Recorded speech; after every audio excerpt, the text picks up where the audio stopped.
Yeah, my name is Zachary Roozen. My name is Kyle Ricchetti.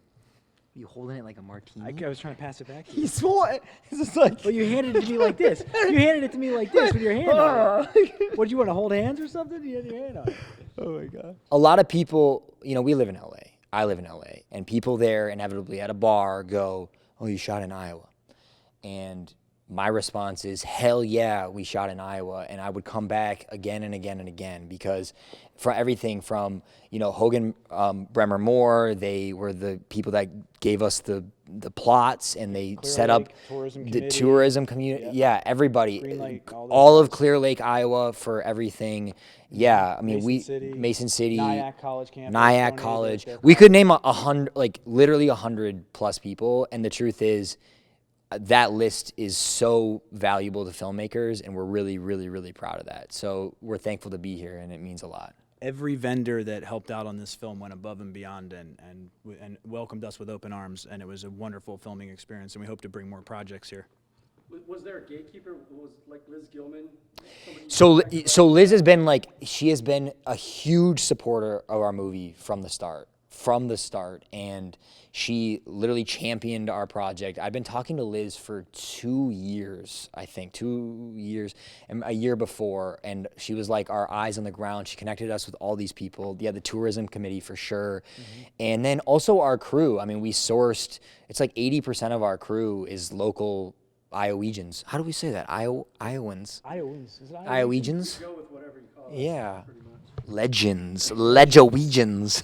But yeah, so everybody stepped up, and we're just really proud of that. This is actually originally a script I wrote in college, and I just kept revising it over the years, even though I was working on other projects, and something about it, I just couldn't let it go. I just really believed there was something to the story that I thought would really resonate with audiences. And years later, my co-writer Anthony Theodorakos and I did several revisions on the feature script. And then Zach came on board in a producing capacity. Then Zach came on and helped me with rewrites as well. So the three of us wound up punching up the short together and getting it to where it is. And we're, extremely proud of the final product. And, but yeah, no, him and I wore triple hats the entire time. Many, many, many hats. Yeah. Takes a village. Sometimes. How much sleep did we get?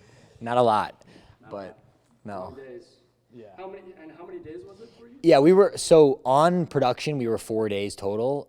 But he and I, we're on opposite ends of the country. So I'm as far west as you can get in LA. He's all the way east in Florida. So we did a lot of Zooming, Zoom sessions and things like that. But ultimately on the ground, I think I got there maybe a month earlier just to see what we were going to shoot, how we could possibly do it. And then the crew came in maybe a week. Yep. And then we shot in 4 days with no contingency and no backup plan. We had rain day 2, coming down, and we were like, roll the camera. This is it. I was like, you know what? It's going to be a water movie now. It's going to be Hurricane. This is Waterworld 2 now. Waterworld 2 with no Kevin Costner. It's so funny because in high school, I always wanted to be an actor. That was my thing. I was a big runner. I never acted. I told my parents. I told my mom. My mom is over there, but we're not going to talk about that. Hi, Mom. Hi, Mom. No, but I never had acted in high school. So I told my mom and dad, I was like, I want to go to college. I want to do this. And they were kind of like, we support you, but do you think you can do this? And I ended up at USC. I got a BFA in acting from USC.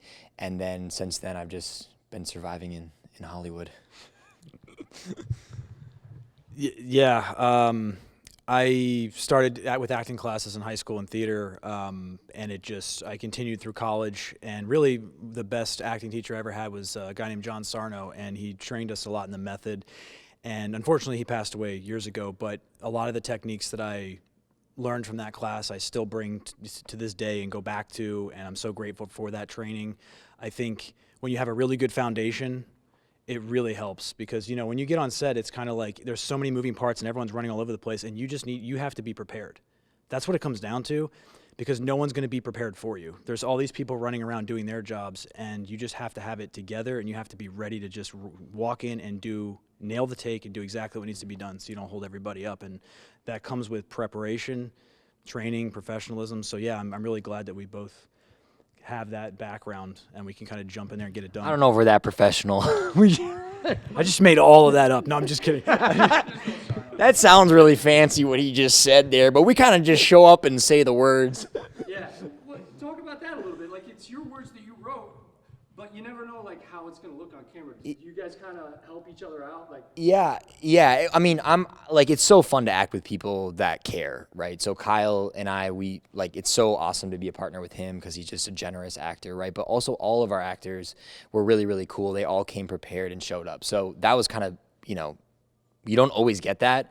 But I would say that we did a lot of improv as well, and part of that is letting it go. So we lived with this thing for however many months leading up to it. We finally got there. If you produce and you write, it's also kind of hard sometimes to let it go. But I think we ultimately got to a point where we were like riffing in the hearse at one point, and he turned to me and I was like, are we going right now? We didn't really know anymore. So a lot of that showed up on screen, and there was a lot that probably didn't. But I'm thankful that we can be free and open, and that I have a cool partner too. yeah, as far as go ahead. Oh, no. Oh yeah. I was just going to say, as far as direction goes, were you guys sort of each other's director? Do you rely on each other for that, or do you have it pretty much solid from your backgrounds in acting?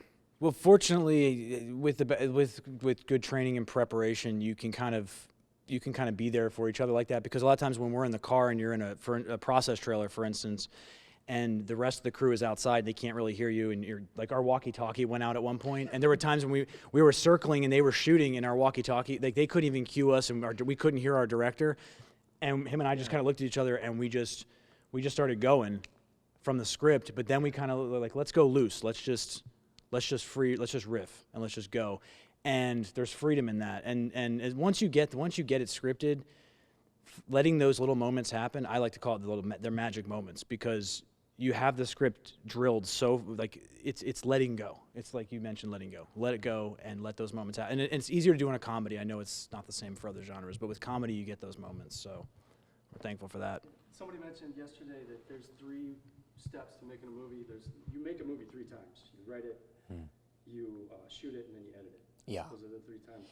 Can you talk about any part of that process where you guys had that epiphany, that aha moment, like, okay, this is horror films?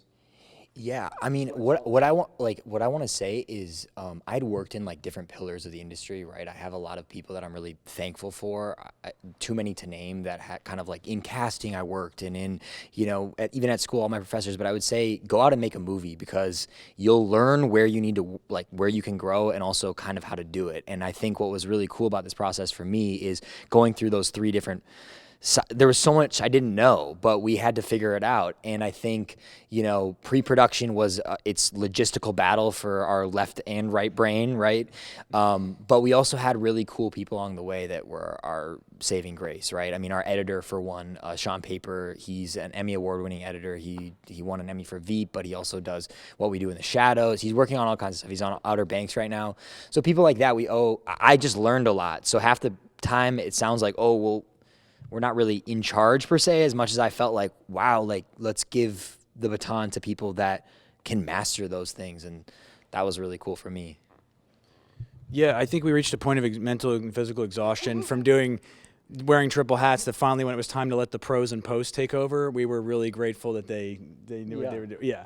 Like our colorist, Andrew Francis, incredible, did like Hereditary and all these great movies. And those guys have an incredible skill set, and when you let them, you just kind of like let them go do the thing, and they bring it back to you. And it was that trust, because we're hands-on guys with the project, but we let go and and when they brought back the stuff, they delivered the goods. So You mentioned trust, man. A lot of people try to do everything themselves, but it never gets to the point where it could have been, when you're able to delegate things like that to professionals who know what they're doing. Did you have any sense of like doubt before trusting somebody else with that task? Yeah, I think both of us are kind of control freaks. If you end up watching the movie, there's, both of us are in more of the, like, we like to kind of have it a certain way. But what I've learned is that giving somebody else that creative freedom there will be things that they come up with that I would have never thought of. And there were so many little miracles like that. So I think being a good producer, which is now becoming a rapid passion of mine, is really seeing the talent in somebody else and going, it's not about me. Like, this film needs not me. And so having me with everybody else kind of breathing life, I think, is what makes it so that in the end, I'm almost like, thank God you have to trust, because if I didn't, these choices we probably would have never come up with, or we would have never made on our own. So that's how I feel about it.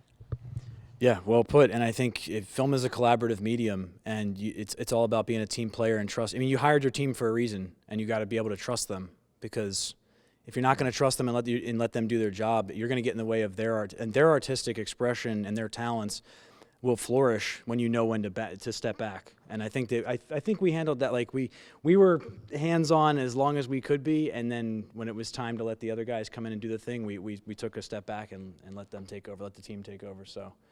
Okay, last question. What was the funniest moment? What's the greatest memory you have in the shooting process? Greatest Man, memory. Greatest memory. Something You have to, he has the mic, so he has to take it first. Oh God! Wait a minute. I got to think about this. Greatest memory during shooting, like like funniest the moment. first thing that's going to come out when you're ready to relax at night. Yeah.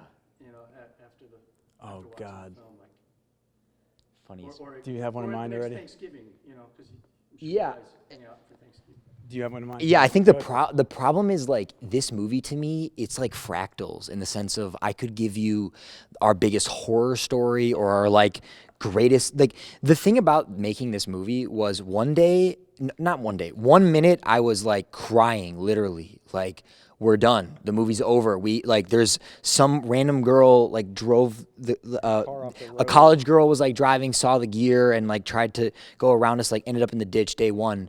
And like, I'm immediately like, we're done. It's raining. We're done. And then the next minute, it's like we get a call, and you know, we figured something out that we didn't have figured out. So, like, it's a big, in terms of like best moment, I would just say this film will always live inside of me. And I think the best moment, to be honest with you, was we got the last shot done, and there was something about knowing that inside that little device, like, we had something, like anything, even if it's not good, but it's in there.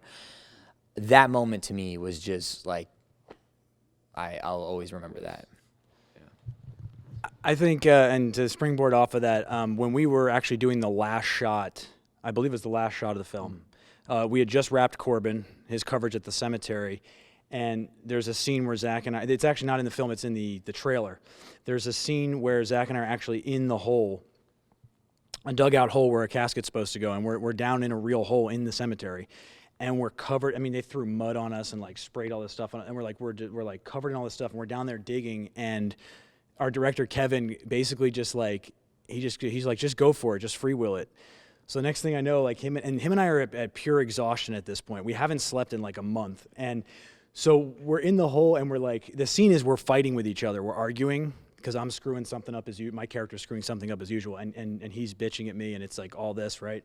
And so he's yelling, well, don't use the shovel the right way. So we're actually taking out, like, we're just so exhausted. We're like actually like yelling at each other, but it's just venting Shoveling out. dirt. Yeah, just shoveling the dirt aggressively. And I was like, but we're just venting out all of that stress, and then like it just turned into a 6-minute improv of us just like ripping on each other and just like in character, but like also just like letting out all, because and then you reached the end of it, and we just like fell in the dirt, and we just like laid there for like 5 minutes. We're like, we got through it.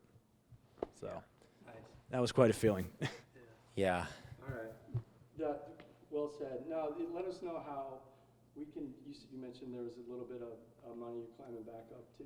Yep. How do we get money in that direction? Oh, that's super sweet. So all we'd ask right now is a couple things. Following us along in the sense of just following our journey, because we're in pre-production for the feature. So that's a big thing. And we're going to have probably some exciting announcements in terms of, even we're thinking about releasing the film to maybe get money, like, not recuperated, but towards the feature.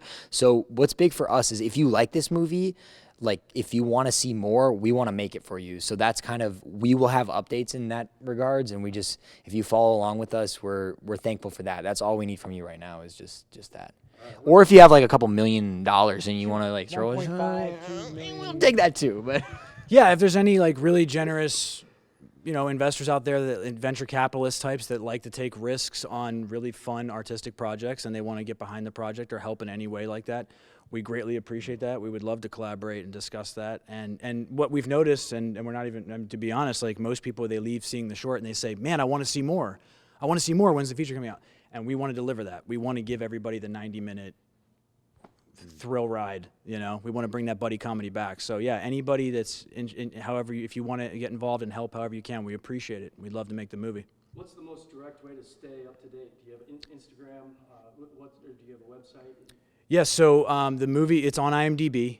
The trailer's on there, all the good info and the fun stuff and trivia and all that stuff's on there. But also we have an Instagram, Funeral Parlor Movie. So that's where we've been, that's where we kind of keep stuff updated right now.